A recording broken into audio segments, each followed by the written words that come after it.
Trump के ऐलान को लेकर टीवी9 पर यह बहुत बड़ी खबर है, क्योंकि नेटो से अलग होने का ऐलान ट्रंप कर सकते हैं और पुतिन के साथ बड़े समझौते का ऐलान भी संभव बताया जा रहा है। हालांकि ज़ेलेंस्की को हटाने पर क्या कोई बड़ा बयान अब होगा सामने, क्योंकि यूरोप में भी सैन्य कटौती पर ऐलान संभव है।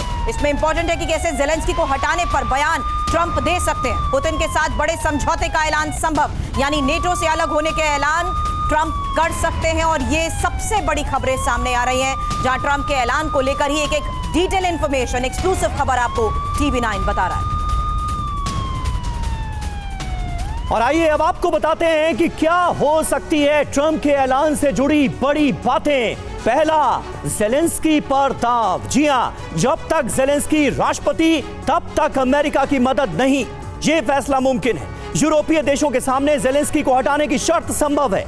यूक्रेन पर खतरा देखिए कैसे है। आर्थिक सैन्य सहायता रोकने पर यूक्रेनी सेना निश्चित तौर पर कमजोर होगी।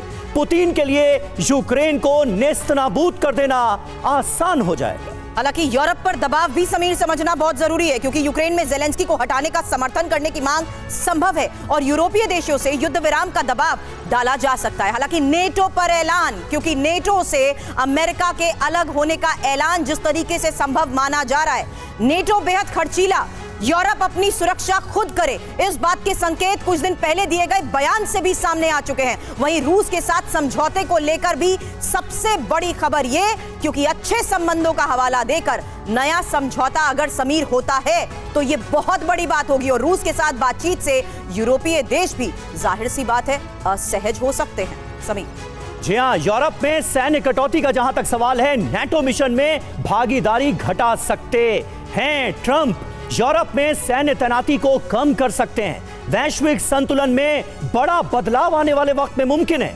रूस चीन को रणनीतिक बढ़त इसके जरिए संभव होगी। यूरोपीय देशों का तनाव और ज्यादा बढ़ेगा। टेंशन में वैसे ही हैं यूरोपियन कंट्रीज। चीन को नया मौका मिल जाएगा। नेटो से अलग होने पर चीन को बड़ा मौका संभव है। यूरोप और यूक्रेन में चीन का दखल बढ़ सकता है। अमेरिका में विरोध देखिए किस बात को लेकर है। अमेरिकी सीनेट में ट्रंप के ऐलानों का विरोध हो सकता है। कई सांसद नेटो को अमेरिका के लिए जरूरी मानते हैं, लेकिन ट्रंप की नीति के हिसाब से तो अब यह जरूरत बाकी बची नहीं है अमेरिका के लिए। हमारे साथ तमाम खास मेहमान मौजूद हैं। लेफ्टिनेंट जनरल वी के चतुर्वेदी हमारे साथ मौजूद हैं, एवीएम ओपी तिवारी हमारे साथ मौजूद हैं, अतुल अनेजा सर हमारे साथ मौजूद हैं, विदेश मामलों के जानकार हैं, प्रसून शर्मा जी हमारे साथ मौजूद हैं, इंटरनेशनल अफेयर्स के एक्सपर्ट हैं, और हमारे दो सहयोगी सुमित चौधरी और मनीष झा भी हमारे साथ बने हुए हैं। मनीष, डोनाल्ड ट्रंप आएंगे, रूस यूक्रेन जंग खत्म कराएंगे, ये बात तो हर कोई कह रहा था, लेकिन ये अंदाजा शायद ही किसी को था कि डोनाल्ड ट्रंप आएंगे और यूरोप के साथ संबंध इस लेवल पर पहुंच जाएंगे। ये किसी ने नहीं सोचा था। ये तो सारे के सारे समीकरण डोनाल्ड ट्रंप ने उलट पुलट कर दिए हैं। बिल्कुल सही कहा आपने। और देखिए, आज का जो डोनाल्ड ट्रंप का भाषण होगा, संबोधन होगा, उसके बाद अगले 4 साल तक ये दुनिया किस तरह की होगी, इसका बहुत हद तक खाका खींच जाएगा। क्योंकि जब डोनाल्ड ट्रंप इस बात का ऐलान करेंगे तो न केवल अपने घरेलू एजेंडे पर जोर देंगे, बल्कि उनका जो ग्लोबल फोकस होगा उसमें रूस यूक्रेन युद्ध को लेकर ज़ेलेंस्की रहेंगे नहीं रहेंगे। जैसे मेरा अपना अनुमान यह है कि वो ज़ेलेंस्की को हटाने को लेकर यूरोप के सामने शर्त रख सकते हैं। वहीं दूसरी तरफ नाटो से हटने का ऐलान कर सकते हैं। लेकिन डोनाल्ड ट्रंप के आज के संबोधन के बाद एक और बात होने जा रही है, जिसके लिए शायद ट्रंप ने भी नहीं सोचा था, कि आप दरअसल चीन के हाथ में के दोनों हाथ में लड्डू दे रहे हैं। बाइडेन ने चीन को रूस के करीब कर दिया था और अब इस वक्त अमेरिका और यूरोप के बीच जो दरार बन रही है, उसकी वजह से चीन को मौका मिलेगा कि चीन यूरोप के साथ अच्छे संबंध बना सके। तो एक भारतीय पत्रकार होने के नाते हम सबकी यह चिंता है कि चीन किस तरीके से वैश्विक राजनीति में आने वाले दिनों में ट्रंप की गलतियों की वजह से बड़ी भूमिका में आ सकता है। यही सवाल अतुल जी आपसे कर रही हूं चीन को लेकर भी, और इंपॉर्टेंट यह भी है कि ज़ेलेंस्की के आज ज़ेलेंस्की को लेकर ही ऐलान ट्रंप में हम बड़ी घोषणा सुन सकते हैं, या कुछ यूरोप पर भी फोकस रहेगा। ये बात मैं इसलिए कह रही हूं क्योंकि जब जब ट्रंप सामने आते हैं सीधी बात रख कर जाते हैं। वो किसी तरीके की जलेबियां तलने की कोशिश नहीं करते, लेकिन वो सीधे तौर पर क्या आज ज़ेलेंस्की के साथ साथ यूरोप को भी मैसेज देने वाले हैं और चीन को भी।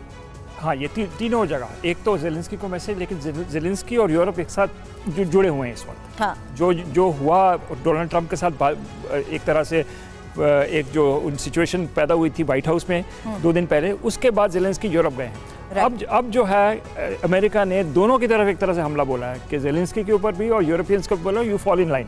तो एक तरह से ये एक मैसेज तो ये दोनों की तरफ चला गया। चाइना की तरफ जो है वो मैसेज अभी नहीं गया, अभी वो चाइना की मूव के ऊपर डिपेंड करता है। बट मुझे लगता है कि अगर रशिया को अपने साथ ज़्यादा खींचते हैं, जो एक डिफेक्टो अलायंस हो गया, नेटो की हम बात कर रहे हैं, लेकिन अगर जो हम घटनाक्रम देखें उसमें रशिया और अमेरिका की सानका नजर आ रही है, इवन बैटलफील्ड के ऊपर नजर आ रही है। चाइना के साथ इस तरीके का ये एक स्ट्रैटेजिकल मूव हम ट्रंप का माने in context to the fact कि कहीं ना कहीं हम ये एक्सपेक्ट कर रहे हैं कि वो पुतिन के साथ भी वार्ता करने को तैयार है। बिल्कुल, हम अभी देख सकते हैं कि सऊदी अरेबिया में जब ये घटनाक्रम थोड़ा सा और आगे बढ़ता है, एक स्थिति ऐसी आएगी जब ट्रंप और पुतिन की मीटिंग होने वाली है, वो भी होगी सऊदी अरेबिया के अंदर। वो एक बहुत बड़ा इंपॉर्टेंट है। फिर रशिया, यूएस और मनीष जो बात करते हैं इंडिया की, मैं सामने जो देख रहा हूँ एक अलायंस बन सकता है रूसी, जिसको कह सकते हैं रशिया, यूएस, इंडिया और चाइना को उसमें घेरा।